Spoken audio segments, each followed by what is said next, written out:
Pessoal, vocês já ouviram falar de filtro de combustível instalado no sistema de arrefecimento? Fica aí pra gente dar um pouquinho de risada junto.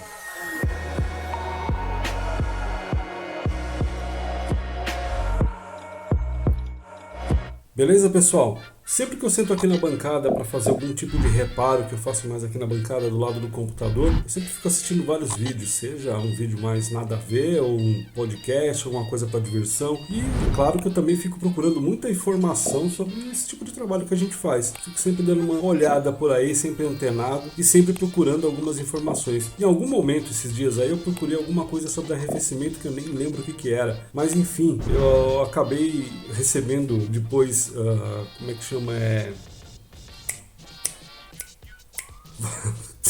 3h28 da manhã.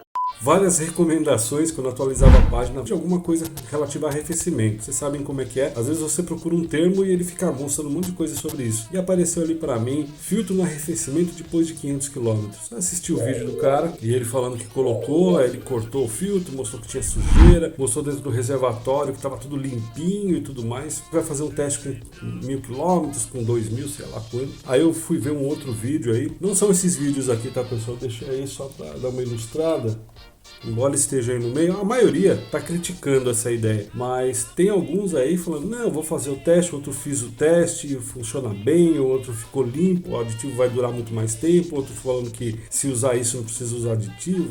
Enfim, é curioso, é engraçado, mas pode pegar de repente uma pessoa que já não está muito antenada na história ou não conhece muito, a de repente fica se perguntando ou até eventualmente colocar. Então eu vou pontuar algumas coisinhas aqui para vocês e provavelmente vocês já devem imaginar, mas para ficar mais claro. Vamos partir da primeira coisa. Filtro de combustível, obviamente, nitidamente, ele não foi fabricado para a temperatura do motor. Ele foi fabricado para trabalhar numa temperatura ambiente. Claro que deve ter um lastro aí, né, um range de temperatura relativamente grande, sei lá, alguma temperatura negativa e mais de 40, 50 graus, provavelmente tem uma margem grande, isso é certo, porque ainda mais Brasil que você tem de tudo. Mas não foi, obviamente, pensado nesse dispositivo trabalhar pelo menos 90 graus. Muitos carros aí chegam a 95, 100 graus. O carro que o cara estava testando lá é um carro que chega a 100 graus e com certeza esse filtro não foi elaborado para isso. O elemento filtrante lá dentro, o papel, provavelmente também não. Não sei se ele vai se desfazer com o tempo. Para saber isso precisaria de bastante teste e tudo mais. Mas essa nem é a questão. Nem a questão da temperatura, nem a questão da pressão, porque o filtro trabalha com uma pressão muito superior. A questão é o seguinte, essa ligação do reservatório de expansão com o radiador é uma ligação pequena. Isso serve exatamente para uma expansão. De início, o que vocês têm que imaginar que é o seguinte, quando o fluido ali, a água, vamos chamar de água do radiador, se expande por conta do calor e a bomba da água ali está funcionando numa velocidade mais alta, o fluxo de água se torna mais intenso e aí se tiver uma tendência de expandir, ele vai expandir para o reservatório e esse reservatório vai acumular e depois isso vai retornar lentamente para o sistema. Vai ter uma circulação lenta porque a expansão é pequena e depois acaba voltando. Esse reservatório ele também tem uma segunda função que se o sistema começar a perder um pouco de água, ele tem uma reserva ali também. Diferente dos sistemas mais antigos, totalmente fechado, aquele que tinha um radiador totalmente fechado e se você enchesse demais ele poderia explodir mangueira, e aquele que tinha uma válvula de alívio, que tinha uma mangueirinha do lado, um respiro, que quando esquentava demais também ele ficava gotejando. Esse sistema com reservatório de expansão, ele permite uma expansão maior, embora ele tenha uma válvula na tampa também para caso suba demais a temperatura e a pressão, a válvula libera para não acabar estragando ali, danificando mangueiras e radiador e tudo mais. A questão é a seguinte, o fluxo ali é pequeno, passa pouco fluido por ali, porque a maior parte vai ficar circulando entre bloco, cabeçote e radiador. Eventualmente um aquecedor ali, o ar quente, mas basicamente é isso daí. Inclusive, se vocês quiserem, eu posso fazer um videozinho com alguns desenhos para vocês entenderem nesses nossos carros como o fluido circula, por onde ele circula, como atua a válvula termostática. Então ela tem um bypass, ela joga de volta para a entrada da bomba, é bem interessante. Então se vocês quiserem, eu posso fazer um vídeo desse, que é muito mais interessante que esse vídeo que eu tô falando agora aqui, porque isso é uma bobeira, é uma grande bobagem. Para você filtrar o fluido do radiador ali, a água do radiador, você teria que ter um filtro ou na saída da bomba ou na entrada da bomba, porque é um lugar que vai circular bastante fluido, é um lugar mestre, é um lugar que vai estar mais embaixo, como o sistema de lubrificação, por exemplo. Você tem um pescador, ele pesca o lubrificante lá no fundo do cárter, sobe, vai para a bomba, no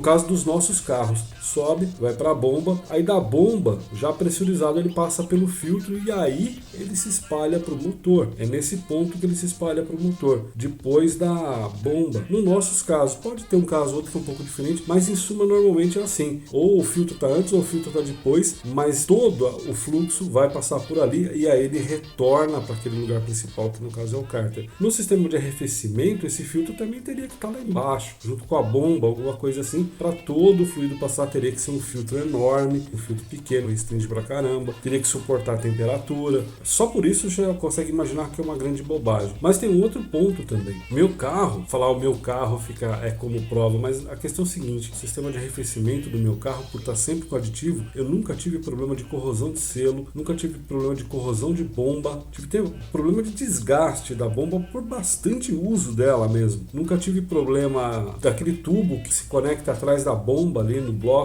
enferrujar, apodrecer. E quando eu soltei a minha bomba d'água, todas as vezes eu soltei os parafusos com a mão, a bomba saiu. Normalmente a gente tem que usar um porrete, um toco de madeira para bater na bomba para descolar de tanta ferrugem. Vocês podem procurar aí qualquer lugar sério, qualquer canal sério, procurem material de fabricante, material de gente séria que fez estudos sobre isso. O fluido de arrefecimento, ele é anticorrosivo. Além de anticorrosivo, ele é antifervura também.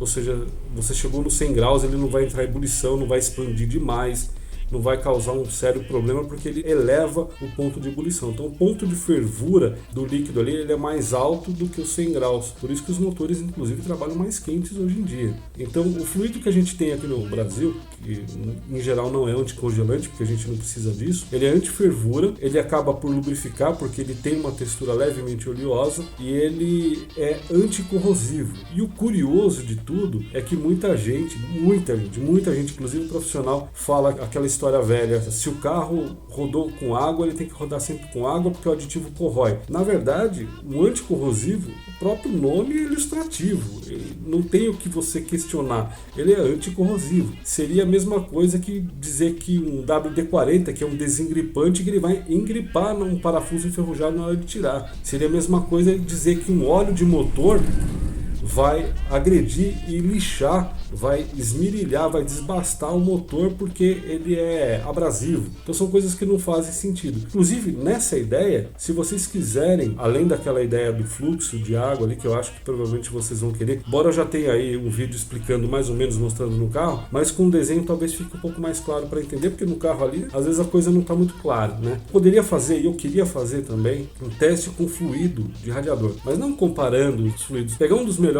que tem no mercado, que é bastante confiável, e colocar em alguns potes, um aberto, para realmente a gente ver o índice de evaporação, não que a gente vá medir, mas para a gente ter uma comparação. Um no pote fechado, outro com um pedaço de bloco, por exemplo, que é ferro fundido, e a gente fazer a mesma coisa com água. E vamos deixar aí, sei lá, a cada uma semana, 2 semanas, a gente faz um videozinho curto, vê como é que tá aquilo ali e vai vendo o progresso. Eu já sei mais ou menos como funciona, só para vocês terem uma ideia, eu já deixei um copinho com fluido, água e aditivo durante 6 meses. Copinho pequenininho assim, baixou cerca de um dedo em termos de evaporação. Vocês sabem muito bem que não chega a 2, 3 dias um copinho desse de água aberto num lugar relativamente quente. Ele vai evaporar, vai acabar. Já dá para vocês terem uma ideia. Tem outra coisa que eu já fiz também, eu deixei os pregos, os negócios no copinho só para ver de brincadeira. E uma coisa legal, quer ver? Você vai lavar a louça, já lavou a louça?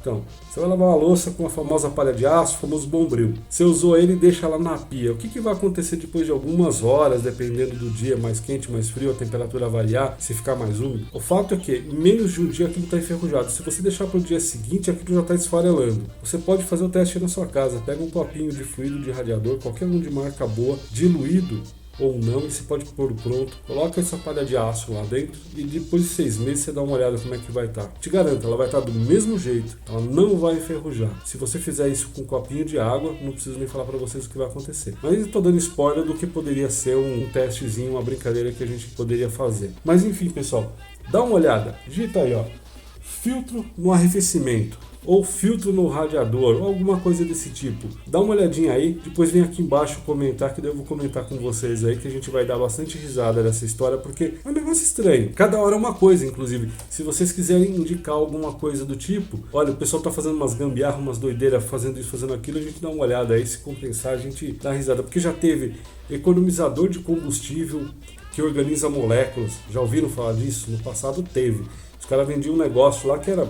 Eles punham uns negocinhos de ferro e imã. Pelo menos diziam que tinha imã, porque eu acho que nem imã devia ter naquilo lá, só tinha peso. E eles diziam que você colocava em volta da mangueira de combustível e aquilo organizava as moléculas e os átomos. Seu carro ganhava potência, diminuía o consumo. Depois inventaram um restritor que você colocava dentro da mangueira de combustível para injetar menos combustível, dizendo que isso andaria mais. E como isso daí tem um monte por aí. Se caso vocês quiserem alguma coisa nesse sentido, dá um toque, manda algum link, alguma coisa aí pra gente fazer um vídeo aí mais engraçado, porque ultimamente só essas coisas pra gente rir mesmo. Beleza, pessoal? É isso daí. É um vídeo mais bobo, não mostrei nada demais. Também nem quero ficar mostrando a cara do pessoal. Tá aparecendo aqui é o pessoal que realmente deve estar criticando isso daí.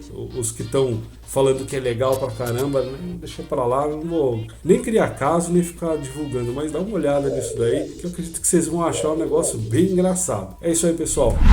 Valeu! Through the tulips into the snow. Tip, tip, tip, tippity, tip, tip, tiptoe. Where'd you go?